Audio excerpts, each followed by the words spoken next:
والصلاة والسلام على سيد الأنبياء والمرسلين أما بعد فقد قال الله تبارك وتعالى في القرآن الكريم أعوذ بالله من الشيطان الرجيم بسم الله الرحمن الرحيم واعلموا أن فيكم رسول الله صدق الله العظيم وصدق رسوله النبي الكريم۔ سچا ہمارا مالک اور سچا ہمارا خالق کہ سوا اس واحد یکتا کی کوئی عبادت کے لائق نہیں، اور سچے اس کے پیارے حبیب آپ کے اور میرے آقا مولا رحمت للعالمین خاتم النبیین حضرت سیدنا و مولانا محمد رسول اللہ صلی اللہ علیہ وآلہ وسلم کہ جن کے ذکر کی اس خوبصورت محفل میں اور آپ حاضر ہیں۔ الحمدللہ کافی دیر سے یہاں حضور کی بارگاہ اقدس میں ہدایہ عقیدت پیش کیے جاتے رہے۔ اللہ تعالیٰ اس محفل کو اپنی بارگاہ میں قبول فرمائے، سجانے والوں کو سجانے پر اور آپ آنے والوں کو آنے پر اجر عظیم عطا فرمائے، اور اللہ کریم ہمیں یہاں پر نازل ہونے والی ذکر مصطفیٰ علیہ السلام کی برکات سے استفادہ کرنے کی توفیق عطا فرمائے۔ مختلف انداز میں حضور علیہ السلام کی بارگاہ میں ہدایہ عقیدت پیش کیے گئے، نعت کی صورت میں بھی، اور آتے ہوئے جیسے مجھے محسوس ہوا یقیناً خطابات کی صورت میں بھی حضور علیہ السلام کا ذکر مختلف انداز میں کیا گیا۔ میں نے بھی تھوڑی دیر آپ سے کلام کرنا ہے۔ ان محافل کا مقصد جو ہوتا ہے، ایک تو ذکر مصطفیٰ خود ایک عبادت ہے، اللہ کا ذکر کرنا اور حضور کا ذکر کرنا یہ ایک عبادت ہے۔ تو ان محافل میں جمع ہونے کا ایک مقصد تو یہ ہوتا ہے کہ وہ سارا وقت اللہ کی عبادت میں گزر جائے، اور دوسرا مقصد یہ ہوتا ہے کہ حضور کی محبت بھی سینے میں بڑھے، اتباع کا جذبہ بھی بڑھے، اور ذات رسالت کے ساتھ عقائد بھی مضبوط ہوں۔ تو میں نے تھوڑی دیر جو آپ سے کلام کرنا ہے، میں کوشش کروں گا کہ محبت رسول بھی سینوں میں بڑھتی رہے، اور ذات رسالت کے بارے میں عقیدہ بھی جو اہل سنت کا ہے اس پر آپ کا اعتبار اور یقین مزید مضبوط ہوتا رہے۔ اللہ تعالیٰ نے مختلف انداز میں حضور کی شانوں کو بیان فرمایا۔ قرآن کریم میں جا بجا اللہ حضور کی شان کو بیان فرماتا ہے۔ مختلف انداز میں رسول اللہ علیہ السلام خاتم النبیین صلی اللہ علیہ وآلہ وسلم کی شانوں کو اللہ تعالیٰ ذکر فرماتا ہے۔ جو مقام میں نے تلاوت کیا، اللہ تعالیٰ فرماتا ہے وَاعْلَمُوا أَنَّ فِيكُمْ رَسُولَ اللَّهِ، جان لو کہ رسول اللہ علیہ السلام تم میں موجود ہیں۔ اب اگر کوئی بھی بے سہارا اس مجلس میں بیٹھا ہے نا ایسا کہ جس کو دنیا میں کوئی سہارا محسوس نہیں ہوتا، کوئی غریب ایسا بیٹھا ہے جو سمجھتا ہے دنیا میں میرا اور کوئی ہے نہیں، کوئی مسکین ایسا بیٹھا ہے، کوئی مسکین جو سمجھتا ہو کہ دنیا میں میرا کوئی سہارا نہیں ہے، کوئی مجھے پوچھنے والا نہیں ہے، کوئی میرے دل کو دھارس نہیں ہے کہ میرا بھی کوئی ہے، اللہ تعالیٰ قیامت تک آنے والے ہر قرآن کی قاری کو بتا رہا ہے اپنے آپ کو اکیلا محسوس نہ کرنا، فکر نہ کرنا، اگر حضور سے نسبت رکھتے ہو، اگر میرے ہو، اگر مصطفیٰ جان رحمت صلی اللہ علیہ وآلہ وسلم کا کلمہ پڑھ رکھا ہے تو وَاعْلَمُوا أَنَّ فِيكُمْ رَسُولَ اللَّهِ، جان لو رسول اللہ علیہ السلام تم میں موجود ہیں، رسول اللہ علیہ السلام تم میں موجود ہیں۔ اب یہاں پر مفسرین نے کہا کہ قرآن ہسٹری کی بک نہیں ہے، قرآن خالی ایک ایسا نہیں ہے کہ بس ایک ہسٹری کے واقعات ہیں، ہم نے صرف اصال ثواب یا حصول ثواب کی نیت سے ہی پڑھنا ہے۔ کہا کہ قرآن تو قیامت تک آنے والے مسلمان کے لیے ایک ضابطہ حیات ہے۔ حضور علیہ السلام جیسے آخری نبی ہیں، حضور کے بعد جیسے کوئی نبی اور نہیں آنا، اسی طرح قرآن اللہ تعالیٰ کا مخلوق سے آخری کلام ہے۔ اب اللہ تعالیٰ نے قیامت تک مخلوق سے دوبارہ کلام نہیں فرمانا، پہلے رسول تشریف لاتے، ان کے ذریعے اللہ تعالیٰ قرآن، ان کے ذریعے اللہ تعالیٰ مخلوق سے کلام فرماتا، ان کو کتابیں عطا فرماتا، صحیفے ملتے اللہ تعالیٰ نبیوں کے ذریعے سے، رسولوں کے ذریعے سے لوگوں سے کلام فرماتا۔ لیکن جیسے حضور خاتم النبیین ہیں، حضور کے بعد کوئی نبی نہیں آنا، اسی طرح قرآن اللہ کا اپنی مخلوق سے آخری کلام ہے۔ اب قیامت تک اللہ نے مخلوق سے دوبارہ کلام اس انداز میں یا کسی بھی انداز میں اس طرح ارشاد یا احکام نہیں آنے۔ بس حضور پہ جیسے شریعت مکمل ہو گئی، دین مکمل ہو گیا، ویسے ہی قرآن پہ اللہ تعالیٰ کا تمام مخلوق کے لیے وہی آخر تک کلام ہے۔ تو اب قرآن صرف صحابہ کے لیے تو نازل نہیں ہوا تھا کہ صحابہ کے لیے گائیڈنس ہے، صحابہ کے لیے نافذ العمل ہے، باقی قیامت تک آنے والی امت مسلمہ نے صرف ہسٹری کی بک کے طور پہ پڑھنا ہے، یا صرف اصال ثواب یا اصول ثواب کے لیے، یا رمضان میں تراویح کے لیے پڑھنا ہے؟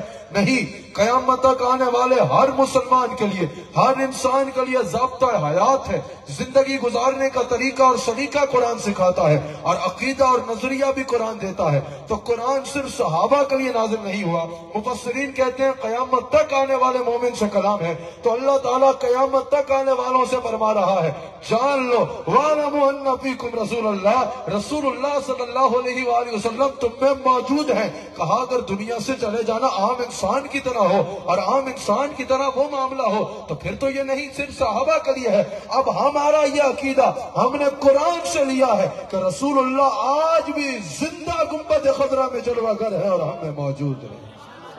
رسول اللہ علیہ السلام ہم میں موجود ہیں۔ الحمدللہ میں اس پر قرآن و حدیث سے کلام کروں گا۔ ایک بار میں چاہتا ہوں پہلے آپ اپنے ہونے کا ایک بار ہاتھ اٹھا کے ثبوت دیتے ہوئے بتاؤ کس کس کا ایمان ہے کہ ہمارے آقا زندہ ہے، کس کس کا ایمان ہے کہ ہمارے رسول صلی اللہ علیہ وآلہ وسلم زندہ ہے۔ آج اگر کوئی اس پر سوال کرتا ہے، اور بھائی اللہ تعالیٰ نے قرآن کریم میں ارشاد فرمایا تھا وَمَا أَرْسَلْنَاكَ إِلَّا رَحْمَةً لِّلْعَالَمِينَ، اے میرے حبیب علیہ السلام ہم نے آپ کو تمام عالمین کے لیے رحمت بنا کر بھیجا۔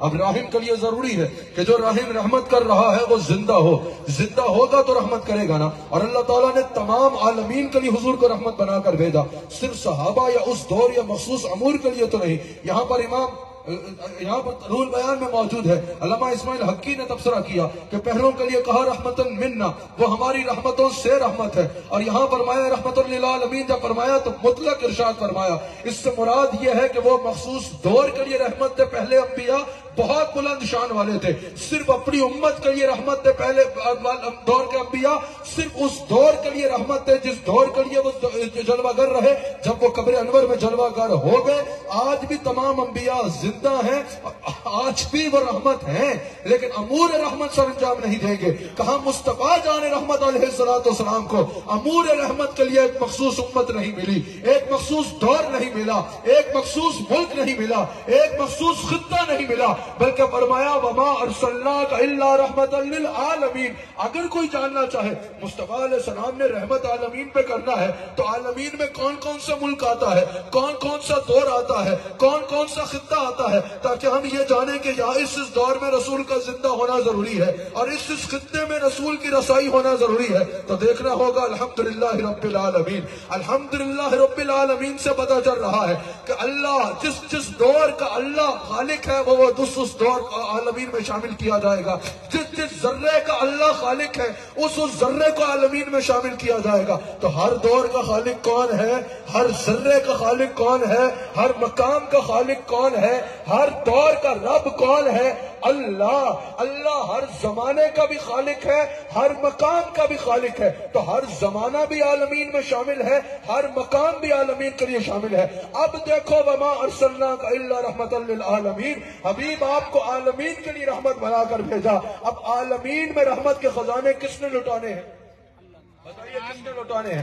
حضور علیہ السلام نے لوٹانے ہیں نا، کیونکہ حضور عالمین کے لیے رحمت بن کے آئے۔ اب عالمین میں صرف صحابہ تھے نہیں، ہر زمان بھی شامل ہے، ہر زمانہ بھی شامل ہے اور ہر مقام بھی شامل ہے۔ اب عالمین کے لیے حضور رحم ہے، تمام عالمین میں رحمت کے تمام امور ذات مصطفیٰ کے ساتھ خاص ہو چکے ہیں اس آیت کے مطابق۔ اب آپ بتائیے اگر کوئی کہے کہ آج دھوپ تو بہت زیادہ ہے لیکن سورج نہیں تو وہ پاگل ہے نا، اگر کوئی کہے کہ چاندنی تو خوب ہے لیکن آج چاند نہیں ہے تو وہ بے وقوف ہے نا، اگر کوئی کہے کہ بارش بہت تیز ہو رہی ہے لیکن آسمان پہ بادل نہیں تو سٹھا گیا ہے نا۔ اسی طرح اگر کوئی کہے کہ رحمت تو بہت ہے اللہ کی لیکن صاحب رحمت کوئی نہیں تو وہ ایمان سے خالی ہے نا۔ اور بھائی اگر رحمت ہے تو مان لو صاحب رحمت بھی گنبد خضرا میں زندہ چلوا ہے، صاحب رحمت بھی گنبد خضرا میں زندہ جلوہ گر موجود ہے۔ حضور علیہ السلام زندہ ہے، اور یہ یاد رکھیے گا یہ ہمارا اہل سنت کا عقیدہ ہے، حیات النبی پہ ہمارا یہ عقیدہ ہے کہ حضور علیہ السلام روح مقدسہ کے ساتھ، جسم مبارک کے ساتھ، روح مقدسہ کے ساتھ زندہ گنبد خضرا میں اپنی قبر انور میں جلوہ گر ہے۔ اور ساری کائنات کیسے مشاہدہ فرما رہے ہیں حضور کی اپنی حدیث کے مطابق، جیسے ہم اپنی ہتھیلی کو دیکھتے ہیں، ہم پہ جو قضا ہے نا وہ آنی ہے۔ آپ پہ آنی ہے موت یا نہیں آنی؟ سب کا پروگرام ہے یا نہیں ہے؟ جس کا نہیں بھی ہے اس پہ آ جانی ہے، بس فرق یہ ہے جس کا ہے وہ ذرا تیاری کر لے گا۔ ہم پہ قضا آنی ہے، وہ آنے والی آنی، جب آنی ہے تو بس پھر آنی ہے۔ اور حضور پہ یہ حکم آنی تھا، یعنی ایک آن والا آنی، ایک لمحے والا، ایک لمحے کے لیے، ایک آن کے لیے حکم پورا ہوا۔ بڑے غور سے میری بات کا توجہ رکھنا، یہ اہل سنت کا عقیدہ ہے۔ ایک آن کے لیے، ایک لمحے کے لیے آنی، ایک آنی اور ایک آنی، وہاں پر وہ آنی سے مراد یہ ہے ایک آن کے لیے حکم پورا ہوا۔ حکم ہوا روح مصطفیٰ کو کائنات کے سب سے نفیس اور بلند مقام پہ رکھ دیا جائے، عرش سے لے کے فرش تک نظر ڈالی گئی۔ کہا یا اللہ، جس میں مصطفیٰ سے زیادہ نفیس مقام اور کوئی ملتا نہیں، حکم ہوا اچھا تو پھر روح مصطفیٰ کو مدر مصطفیٰ میں واپس رکھ دیا جائے۔ یہ اہل سنت کا عقیدہ۔ اللہ اکبر۔ ابن ماجہ کی حدیث ہے نا، ابن ماجہ میں یہ حدیث موجود ہے، رسول اللہ علیہ السلام نے ارشاد فرمایا کہ کوئی کہیں سے بھی مجھ پہ درود پڑھے، میں اس کو درود کو سنتا ہوں اور اس کا جواب بھی عطا فرماتا ہوں۔ صحابہ نے عرض کی کہ یا رسول اللہ صلی اللہ علیہ وسلم، جب آپ اپنی حیات مبارکہ کا وہ انداز اپنا جائیں گے، قبر انور میں جلوہ گر ہو جائیں گے، حضور علیہ السلام نے فرمایا کہ اللہ نے زمین پہ حرام کیا ہے کہ وہ انبیاء کے اجسام کو کھائے۔ فنبی اللہ حی یرزق، اللہ کے نبی زندہ ہے اور انہیں رزق دیا جاتا ہے۔ یہ حضور نے خود فرمایا فنبی اللہ حی یرزق، اللہ کے نبی زندہ ہوتے ہیں اپنی قبروں میں اور اللہ تعالیٰ ان کو رزق دیتا ہے۔ یہ ابن ماجہ کی حدیث ہے۔ حضرت میرے شیخ کے شیخ حضرت خواجہ خواجہ حضرت خواجہ حبیب الرحمن رحمۃ اللہ علیہ یہ حدیث بیان کر رہے ہیں کہ نبی اللہ حی یرزق، اللہ کے نبی زندہ ہے اور رزق دیا جاتا ہے۔ ایک سوال کرنے والا اٹھا، کہا حضرت یہ بتائیے کہ پھر شہید کی زندگی اور نبی کی زندگی میں کیا فرق ہے؟ شہید کو بھی رزق دیا جاتا ہے اور نبی کو بھی رزق دیا جاتا ہے۔ آپ نے فرمایا حدیث یہ ہے کہ نبی اللہ حی یرزق، اللہ کے نبی زندہ ہے اور انہیں رزق دیا جاتا ہے، اور کہا دیگر حدیث کو بھی دیکھتے ہوئے اور وما ارسلناک الا رحمۃ للعالمین کو دیکھتے ہوئے، ان اغناہم اللہ ورسولہ من فضلہ کو دیکھتے ہوئے، انا اعطیناک الکوثر کو دیکھتے ہوئے، اور اس طرح کے بے شمار دلائل کو دیکھتے ہوئے اس کی تفسیر یہ ہوگی کہ نبی اللہ حی یرزق، اللہ کے نبی کو رزق اس لیے دیا جاتا ہے، اپنی ضرورتیں پوری کرنے کے لیے نہیں، اس لیے دیا جاتا ہے تاکہ عالم میں تقسیم کر ڈالے۔ اللہ اکبر۔ نبی اللہ حی یرزق، اللہ اکبر۔ اللہ کے نبی زندہ ہے اور انہیں رزق دیا جاتا ہے۔ علامہ وحید الزمان، یہ ہمارے اہل سنت کے اکابر میں سے نہیں، غیر مقلد علامہ وحید الزمان نے بھی کہا، بات یہ ہے کہ تمہیں اپنوں کی تو مان لو کم سے کم۔ اس نے بھی کہا ابن ماجہ کی حدیث میں حاشیہ کہتے ہوئے کہ جب حضور نے یہ فرمایا نبی اللہ حی یرزق، اللہ کا نبی یرزق، اللہ کا نبی زندہ ہے اور انہیں رزق دیا جاتا ہے، اس سے مراد یہ ہے انبیاء کے اجسام اپنی قبروں میں سلامت ہوتے ہیں، انہیں رزق بھی دیا جاتا ہے، کھانے پینے کی حاجت نہیں ہوتی لیکن انہیں رزق بھی دیا جاتا ہے۔ اور علامہ وحید الزمان نے کہا ہمارے اکابر نے تو جب بات کی تو بات کرتے چلے گئے اس پہ، لیکن غیر مقلدو تم اپنے بڑوں کی تو مان لو۔ کہا کہ جس طرح صحابہ رسول اللہ کی بارگاہ میں جا کے باتیں کر سکتے تھے، اس حدیث سے پتہ چلا ہم بھی جا کے مصطفیٰ جان رحمت سے اسی طرح فریاد کر سکتے ہیں۔ اب سنو بھائی، قبر مبارک میں جانے کے بعد کیسے زندہ ہو سکتے ہیں؟ یہ بھی کوئی بات ہے، اور پہلے کیسے زندہ ہو سکتے ہیں؟ بخاری کی حدیث سن لو۔ رسول اللہ علیہ السلام ارشاد فرماتے ہیں، صحیح بخاری میں یہ حدیث موجود ہے، حضور فرماتے ہیں کہ حضرت آدم علیہ السلام حضرت موسیٰ علیہ السلام کا آپس میں ایک ڈائلاگ ہوا، ایک کلام ہوا، سوال جواب کی نشست ہوئی، اور سوال کیا تھا؟ حضرت موسیٰ علیہ السلام نے حضرت آدم علیہ السلام سے کہا کہ حضور آپ وہ دانا نہ کھاتے، اگر آپ وہ دانا نہ کھاتے تو آج سب جنت میں ہوتے، آپ نے وہ دانا تناول فرمایا کہ سب کو یہاں آنا پڑا، یہ سارا معاملہ ہوا۔ اللہ اکبر۔ حضور فرماتے ہیں کہ حضرت آدم علیہ السلام نے حضرت موسیٰ کو ایسا جواب دیا کہ ان پر غالب آ گئے۔ کیا؟ آدم علیہ السلام نے موسیٰ علیہ السلام کو جواب دیا ایسا کہ ان پر غالب آ گئے۔ اللہ اکبر۔ حدیث یہاں مکمل ہوئی۔ احناف میں بخاری کا سب سے بڑا شارح علامہ بدر الدین عینی اس حدیث کی تشریح میں تبصرہ کرتے ہوئے سوال کرتے ہیں۔ احناف میں یہ بخاری کا سب سے بڑا شارح ہے۔ علامہ بدر الدین عینی کہتے ہیں سوال یہ ہے کہ حضور نے فرمایا کہ ملاقات ہوئی، موسیٰ علیہ السلام نے یہ سوال کیا، آدم علیہ السلام نے یہ جواب دیا، یہ تو بہت اچھا، لیکن بدر الدین عینی کہتے ہیں سوال یہ ہے کہ یہ ملاقات ہوئی کب؟ آپ نہیں سمجھ رہے۔ آدم علیہ السلام کے قبر میں جانے، وصال مبارک میں، اور موسیٰ علیہ السلام کے پیدا ہونے میں بڑا لمبا گیپ ہے، اور علامہ بدرالدین عینی کہتے ہیں یہ بات تو پکی ہے کہ یہ بات دنیا میں آنے کے بعد کی ہے، کیونکہ سوال ہی یہاں آنے پر ہے کہ آپ وہ دانا نہ کھاتے تو یہاں نہ آنا پڑتا، سارے جنت میں ہوتے۔ لیکن بدرالدین عینی کہتے ہیں سوچنے کی بات ہے، آدم علیہ السلام قبر میں جلوہ گر ہوئے، سال ہا سال گزر گئے، پھر موسیٰ علیہ السلام کی ولادت ہوئی، اور حضور فرما رہے ہیں یہ دونوں آپس میں ڈائیلاگ کر رہے ہیں، موسیٰ علیہ السلام سوال کر رہے ہیں، آدم علیہ السلام لا جواب کر رہے ہیں۔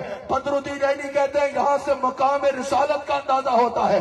بدرالدین عینی کہتے ہیں بخاری کی اس حدیث نے عقیدہ کھول کے رکھ دیا، کہا اگر یہ ملاقات دور آدم کی ہے تو موسیٰ کی حیات کا یہ عالم ہے کہ پیدا ہونے سے پہلے بھی ایسے زندہ ہے جس سے چاہے سوال جواب کر سکتا ہے، اور اگر یہ بات دور موسیٰ کی ہے تو حضرت آدم کی زندگی کا یہ عالم ہے کہ بخاری کی حدیث کے مطابق قبر میں جانے کے بعد بھی جس سے چاہے قریب ہو کہ ہم کلام کر سکتے ہیں، ہم کلام ہو سکتے ہیں۔ بدرالدین عینی نے کہا آدم بھی مصطفیٰ کے مقتدی ہے، موسیٰ بھی مصطفیٰ کے مقتدی ہے، جس کے مقتدی کی حیات کا یہ عالم ہے، امام الانبیاء کا عالم کیا ہوگا؟ اور ابھی بھی غور سے سن لیجیے گا، یہ بخاری کی سنی، آگے مسلم کی حدیث سنیے، مسلم میں یہ حدیث موجود ہے۔ میرے آقا علیہ السلام جلوہ گر ہیں، حج پہ جا رہے ہیں، حضور فرماتے ہیں میں دیکھ رہا ہوں حضرت موسیٰ علیہ السلام اور حضرت ادریس علیہ السلام اس پہاڑی سے احرام باندھے تلبیہ کہتے ہوئے اتر رہے ہیں اور ہمارے ساتھ حج کریں گے۔ اب موسیٰ علیہ السلام قبر میں جا چکے ہیں، قبر انور میں جلوہ گر ہو چکے ہیں، حضرت ادریس علیہ السلام کا بھی دور گزر چکا ہے، لیکن حضور فرما رہے ہیں کہ وہ احرام پہن کے تلبیہ پڑھتے ہوئے مکہ میں آ رہے ہیں اور ہمارے ساتھ حج کریں گے۔ کبھی ایسا ہوا کہ آپ فیصل آباد کے قبرستان میں گئے ہوں اور پتہ چلے کبھی حاجی صاحب حج پہ گئے میں واپس آ کے فاتحہ پڑھنا؟ نہیں، جب کوئی دنیا سے چلا گیا تو اعمال کا سلسلہ منقطع ہو گیا، اب اس نے اعمال نہیں کرنے۔ لیکن حضور فرما رہے ہیں میں دیکھ رہا ہوں حضرت موسیٰ اور حضرت ادریس علیہ السلام احرام پہنے اتر رہے ہیں اور ہمارے ساتھ حج کریں گے، جس کے مقتدی کی زندگی کا یہ عالم ہے کہ قبر میں جانے کے بعد بھی باقاعدہ احرام پہن کے مکہ جا کے مسلم کی حدیث میں حج کرتا ہے حدیث کے مطابق، تو امام الانبیاء کی زندگی اور حیات کا عالم کیا ہو؟ حضرت سعید بن مسیب کہتے ہیں جب یزید نے حملہ کیا مسجد نبوی میں، الحاوی للفتاوی میں اس کو امام سیوطی نقل کرتے ہیں، ابو نعیم نے بھی اس کو نقل کیا، اللہ اکبر، سنن دارمی میں بھی یہ موجود ہے، اور الحاوی للفتاوی میں امام جلال الدین سیوطی نے اس کو تفصیل سے نقل کیا۔ حضرت سعید بن مسیب کہتے ہیں کہ جب یزید نے مسجد نبوی پہ حملہ کیا نا، 3 دن اور 3 راتیں اذان و اقامت روک دی۔ سعید بن مسیب کہتے ہیں میں مسجد نبوی کے اندر موجود تھا، وہ کہتے ہیں ہم صحابہ بڑے پریشان تھے کہ جتنا عرصہ اس یزید نے اپنا یہ ناپاک کوشش جاری رکھی، اتنے دن یا اتنا عرصہ مسجد نبوی میں اذان اور اقامت حضور کی مسجد میں نہیں ہوگی کیا؟ اللہ اکبر۔ سعید بن مسیب کہتے ہیں میں نے بتایا امام ابو نعیم نے بھی نقل کیا، سنن دارمی میں بھی موجود ہے، اور امام جلال الدین سیوطی الحاوی للفتاوی میں اس کو نقل کرتے ہیں۔ یہ تمام مسالک کے لیے قابل قبول شخصیت ہیں، مفسرین میں بھی ان کا بہت بڑا نام، فقہاء میں بھی ان کا بہت بڑا نام، محدثین میں بھی ان کا بہت بڑا نام۔ امام سیوطی الحاوی للفتاوی میں نقل کرتے ہیں، اللہ اکبر، امام سیوطی نے بھی نقل کیا، ابو نعیم بھی نقل کرتے ہیں، سنن دارمی میں بھی موجود ہے۔ حضرت سعید بن مسیب کہتے ہیں جب یزید نے مسجد نبوی میں اذان اور اقامت روک دی، میں مسجد نبوی کے اندر موجود تھا، حضور کی قبر کے پاس بیٹھا کرتا تھا، کہتے ہیں میں اپنی کانوں سے سنتا تھا، حضور کی قبر سے اذان کی بھی آواز آیا کرتی تھی اور اقامت کی بھی آواز آیا کرتی تھی۔ علامہ انور شاہ کاشمیری، علامہ انور شاہ کاشمیری یہ مسلک دیوبند کے امام، مسلک دیوبند کا امام علامہ انور شاہ کاشمیری نے کہا کہ اس سے پتا چلا کہ قبر میں جانے کے بعد بھی انبیاء سے، یہ میں اس لیے بتا رہا ہوں اپنے عدیدے مان لیا کرو نا، کہ قبر میں جانے کے بعد بھی ہمارے لیے بات قابل قبول ہوگی مجدد الفسانی کی۔ میں مرید ہوں مجدد الفسانی کا، میں نقشبندی ہوں الحمدللہ، حضرت صدیق اکبر کے سلسلے میں مرید ہوں، اور حضرت مجدد الفسانی جیسا رہبر مجسر ہے الحمدللہ، حضرت خواجہ عبد الکریم جیسا رہبر موجود ہے الحمدللہ۔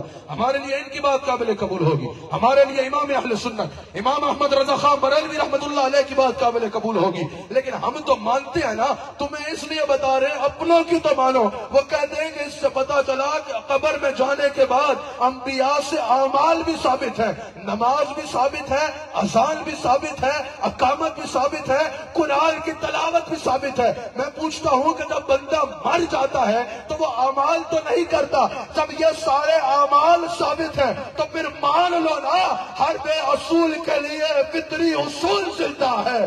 چبل میں رہ کے بھی کانٹوں کی پھول زندہ ہے۔ فیصل آباد والوں ہاتھ چک کے دسو، بتا رہا ہوں سجا کر حضور کی محفل ہم ہی وہ لوگ ہیں جن کا رسول زندہ ہے۔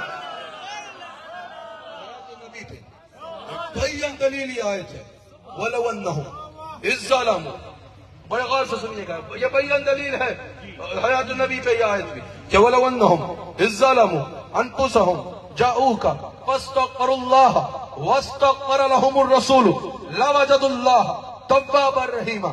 جب بھی اپنی جانوں پر ظلم کر بیٹھے، وَلَوْ أَنَّهُمْ إِذْ ظَلَمُوا أَنفُسَهُمْ جَاءُوكَ فَاسْتَغْفِرُوا اللَّهَ، جاؤ اور اللہ سے معافی مانگو، اللہ پھر راضی ہو جائے گا کہ نہیں؟ وَاسْتَغْفَرَ لَهُمُ الرَّسُولُ، پھر رسول تمہاری سفارش کریں، لَوَجَدُوا اللَّهَ تَوَّابًا رَحِيمًا، پھر ضرور پاؤ گے مجھے توبہ قبول کرنے والا اور معاف کرنے والا۔ فیصلہ آباد والو، مردہ کسی کی سفارش کر سکتا ہے؟ مردہ کسی کا حال جان سکتا ہے؟ کہا نہیں نہیں، وَاسْتَغْفَرَ لَهُمُ الرَّسُولُ، رسول سفارش کریں، یہ حکم صرف صحابہ کے لیے تھا۔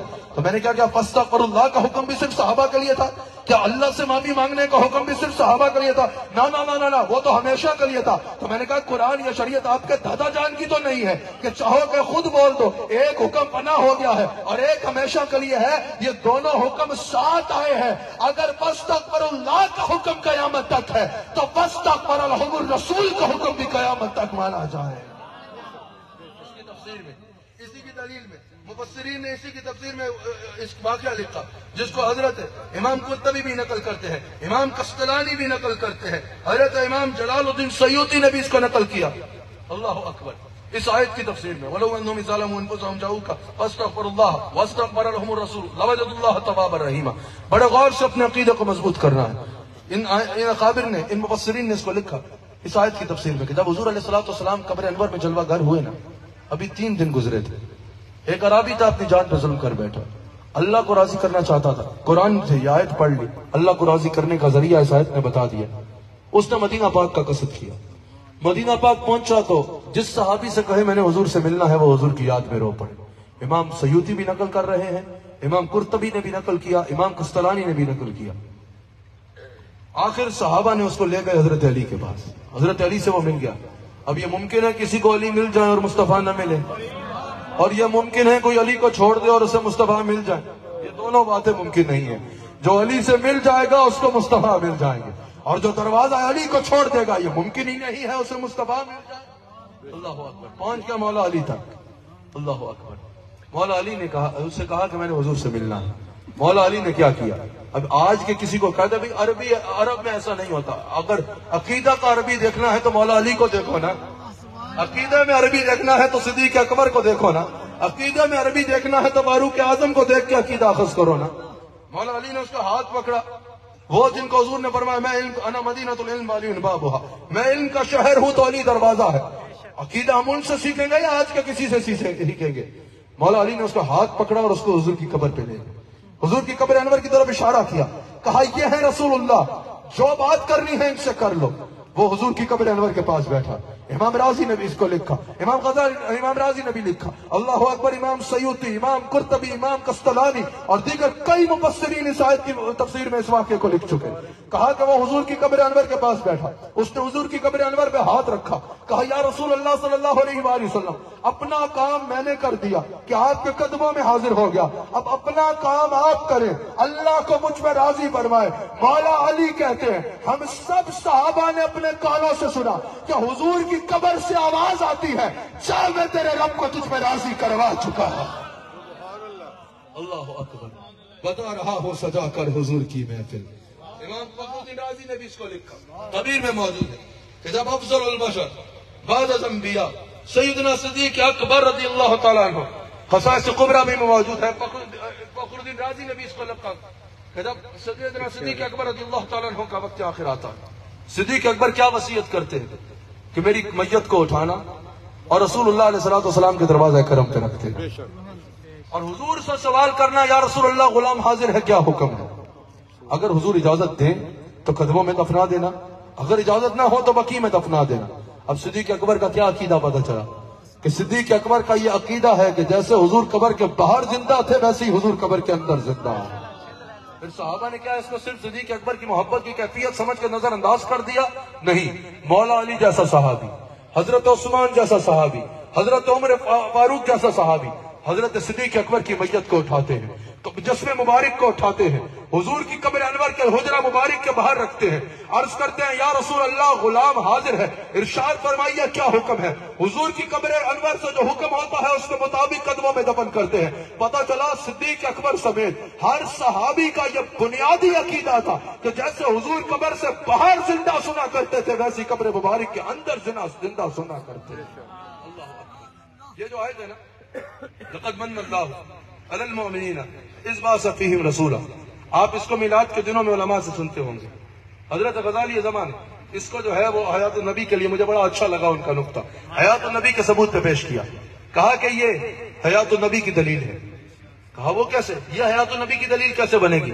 انہوں نے بڑی خوبصورت بات کی، کہا اللہ فرما رہا ہے لقد من اللہ علی المؤمنین اذ بعث فیہم رسولا، کہ ہم نے مومنین پر احسان کیا کہ انہیں اپنا رسول عطا فرمایا۔ کہا اللہ بے نیاز ہے، احسان نہیں جتاتا، سب کچھ دیا احسان نہیں جتایا، حبیب کو بھیج کے، حبیب کو بھیجنے کے بعد بے نیاز ہونے کے باوجود بے نیاز ہے لیکن احسان جتا رہا ہے۔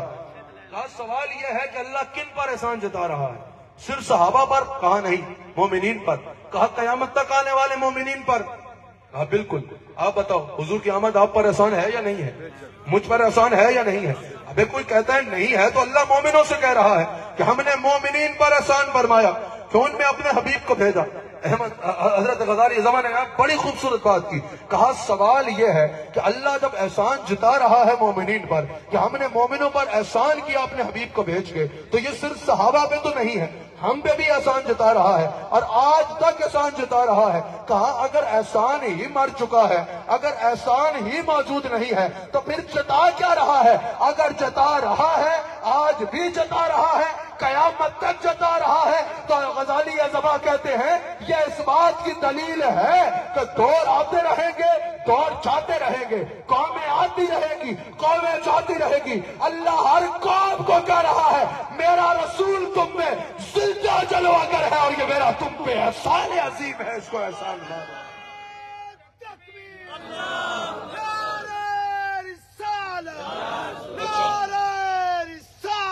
آپ کو پتا ہے سوشل میڈیا پہ بھی ڈنگوسڑے مارنے والوں کی تعداد کم نہیں ہے۔ بھائی زندہ ہیں تو نظر کیوں نہیں آتے؟ زندہ ہیں تو نظر کیوں نہیں آتے؟ ان کو بولنا، ہجرت کی رات جب رسول اللہ علیہ السلام اپنے محل مبارک سے نکل رہے تھے نا، 40 کافر رسول اللہ کے دروازے پہ کھڑے تھے۔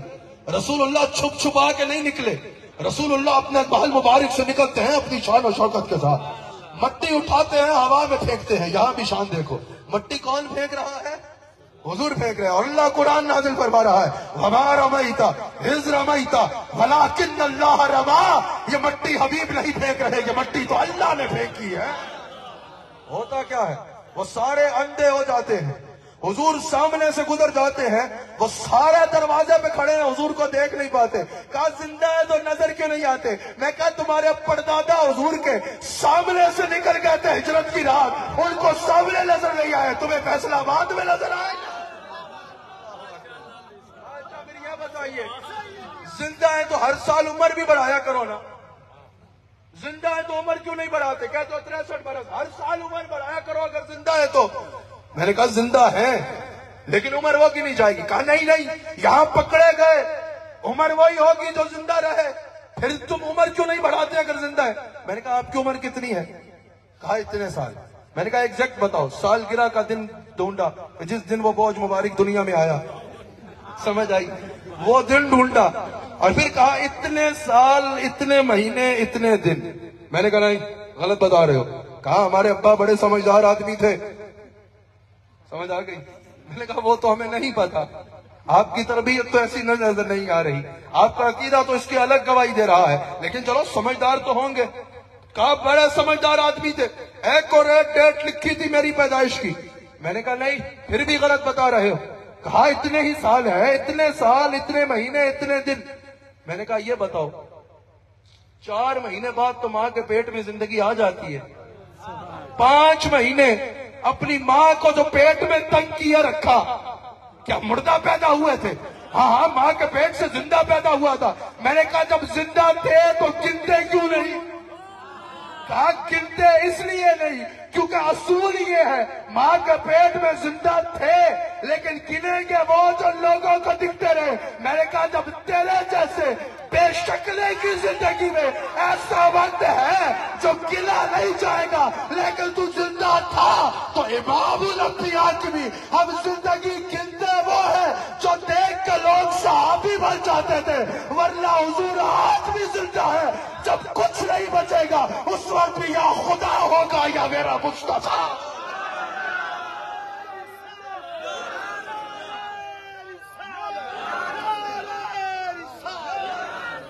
تمہیں یہ سمجھ نہیں آتا۔ ابھی یہ میرا بھائی غلام مصطفیٰ پڑھ رہا تھا نا کہ آپ زندہ ہے واللہ، ایک بار ہاتھ اٹھا کے بولو آپ زندہ ہے واللہ۔ ایسا نہیں یار، ہاتھ اٹھا کے بولو آپ زندہ ہے واللہ۔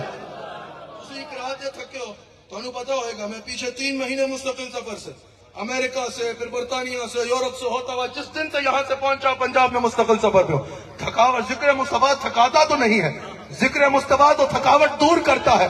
جب صدیق اکبر کو مارا نا مشرکوں نے، ہڈیاں توڑ دی صدیق اکبر کی، صدیق اکبر بے ہوش ہو گئے، صحابہ کہتے ہیں ہم سمجھے ابو بکر کا وصال ہو گیا ہے۔ صدیق اکبر کی والدہ کہتی ہے رات گئے صدیق اکبر کو ہوش آیا، اٹھتے ہی کہتے ہیں بتاؤ میرا مصطفیٰ کہاں ہے؟ صدیق اکبر کی والدہ نے کہا ابو بکر آرام کر لو، ٹھیک ہوگی تمہارے بدبی کے بعد بھیج دیں گے۔ کہا نا ہمیں آرام دوا سے نہیں آتا، ہمیں آرام دیدار مصطفیٰ سے آتا ہے۔ ایک بار ہاتھ اٹھا کے کہو آپ زندہ ہے واللہ، اور فیصلہ آبادیوں کنجوسی نہ کرو، ہاتھوں کو اٹھا کے کہو آپ زندہ ہے واللہ، آپ زندہ ہے واللہ، آپ زندہ ہے واللہ، میرے چشم عالم سے چھپ جانے والے۔ آخری بات سن لو، آپ بھی زندہ ہے، آج زندہ ہے۔ میں نے کہا تمہیں اس میں حیرت ہو رہی ہے، آج تو زندہ ہے ہی ہے۔ ایک اگلی بات بتاؤں، سنو گے یا بس کر دو؟ کون کون سننا چاہتا ہے ذرا ہاتھ اٹھائیں۔ آپ کو پتا ہے مصطفیٰ تب بھی زندہ تھے جب ولادت بھی نہیں ہوئی تھی۔ اصل کیا ہے صرف اتنا پتا ہے حضور کی اصل کیا؟ اب لوگ کہتے ہیں بھائی حضور بشر نہیں ہے، خدا کا واسطہ ہے کوئی پڑھ لکھ کے کسی سے عقیدہ سیکھ کے بیان کیا کرو۔ حضور کی بشریت کا انکار قرآن کی نص کا انکار ہو جائے گا۔ حضور بشر ہیں، اہل سنت میں کسی نے اکابر نے کسی نے حضور کے بشر ہونے کا انکار نہیں کیا۔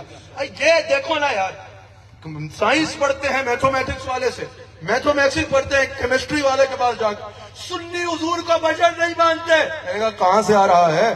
کس نے بتایا؟ ہماری مسجد کے مولوی صاحب نے بتایا۔ میں نے کہا مولوی صاحب سنی ہے؟ کہا نہیں۔ تو میں نے کہا سنیوں کا عقیدہ سنیوں سے پوچھو، کیا ہے سنیوں کا کیا عقیدہ ہے ہم سے پوچھو نا۔ ہم حضور کی بشریت کا انکار نہیں کرتے، ہم حضور کا بشر مانتے ہیں، لیکن ہمارا یہ عقیدہ ہے لباس سے بشر 1450 سال پہلے اتحاد کے ساتھ آئے حضور، حضور کی اصل نور ہے، نور بن کے حضور تب بھی موجود تھا جب آدم کا جسم مٹی اور پانی میں تھا۔ اس پر ایک بات سن لو، حضور تب بھی زندہ جب ابھی ولادت بھی نہیں ہوئی۔ یہ جو اللہ نے فرمایا نا یا ایھا النبی انا ارسلناک کا شاہدہ، یہاں کاف ضمیر ذوالحال ہے۔ جیسے اگر کوئی کہے رأیت زیدًا راکبًا، میں نے زید کو دیکھا، غور سے سننا تاکہ سمجھ پاؤ، رأیت زیدًا راکبًا، میں نے زید کو دیکھا اس حال میں کہ وہ سوار تھا۔ اب اگر کوئی پوچھے دائیں جانب سے سوار ہوا یا بائیں جانب سے سوار ہوا تو کہا جائے گا بے وقوف، گرامر پڑھتا نا۔ یہاں کاف ضمیر ذوالحال بتا رہی ہے نا کہ اس حال میں دیکھا کہ پہلے سے سوار تھا، تو پتا چلا میں نے ابھی دیکھا، مجھے نہیں پتا کہ وہ جڑا والا سے سوال ہوا تھا یا گجرا والا سے سوار ہوا تھا، میں نے تو اب بھی دیکھا زید کو فیصلہ آباد میں، اور اس حال میں دیکھا رأیت زید راکبًا کے زید میں نے دیکھا تو سوار تھا۔ تو کیا پتا چل رہا ہے کہ میں نے ابھی دیکھا، زید میرے دیکھنے سے پہلے کا سوار تھا۔ کہا انا ارسلناک کا شاہدہ، حبیب اس شان سے بھیجا کہ شاہد بنا کے بھیجا۔ آسان کرتا ہوں، اللہ نے قرآن میں فرمایا ہم ہر امت کو لائیں گے ایک گواہ کے ساتھ، حبیب علیہ السلام آپ کی گواہی ہر ایک کے حق میں قبول فرمائیں گے۔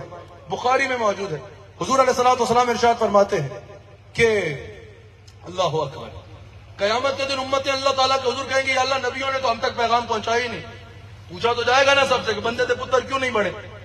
یا اللہ ہم تک تو نبیوں نے پیغام پہنچایا ہی نہیں. اللہ اکبر. اللہ تعالیٰ نبیوں سے پوچھے گا تم نے پیغام پہنچایا؟ تمام عرض کریں گے یا اللہ ہاں ہم نے ذمہ داری پوری کی. اللہ فرمائے گا کوئی گواہ ہے؟ یا اللہ تیرے حبیب اور ان کی امت گواہ ہے.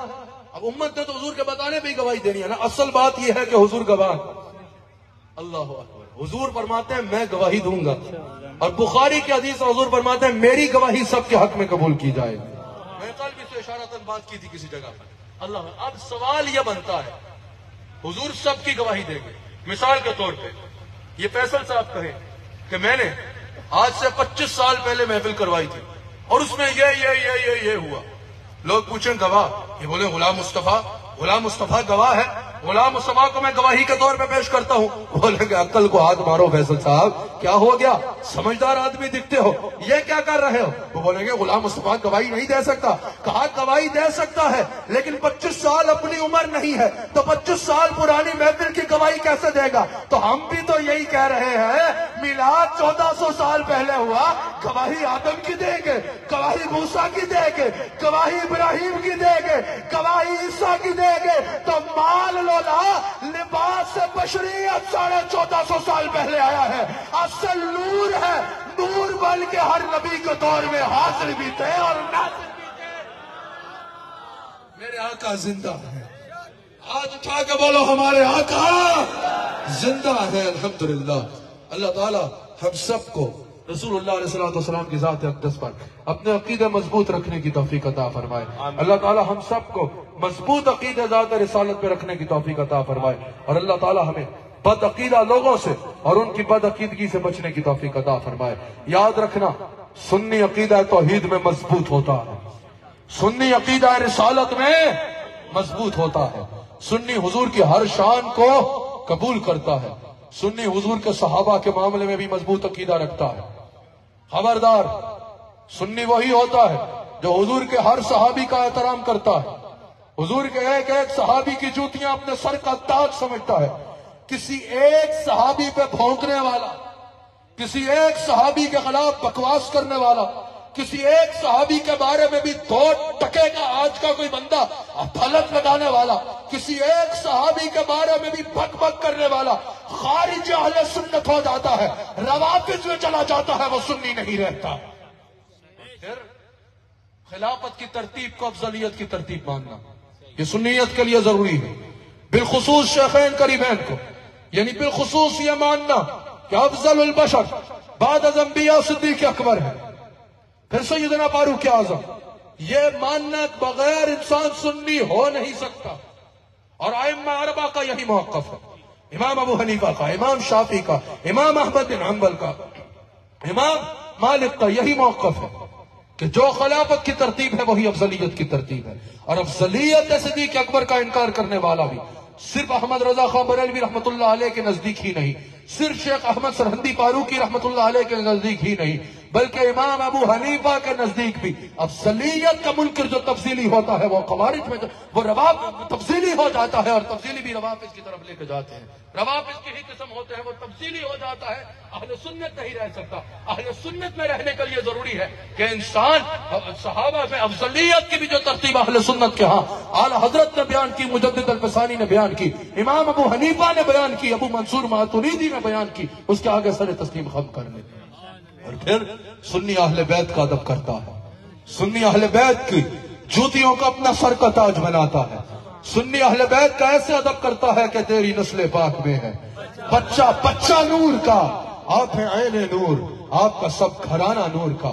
مجدد الفسانی کہتے ہیں اہل بیت کی محبت بھی جو ہے وہ اتنی اہمیت ہے, اتنی اہم ہے کہ قرآن کی نص قطعی سے امت پر فرض کی گئی ہے. اہل بیت سے محبت کرنا بھی جو ہے وہ امت پر فرض کیا گیا ہے. اللہ تعالی ہم سب کو رسول اللہ علیہ السلام کا وفادار رکھے اور مسلک حق اہل سنہ و جماعت پہ قائم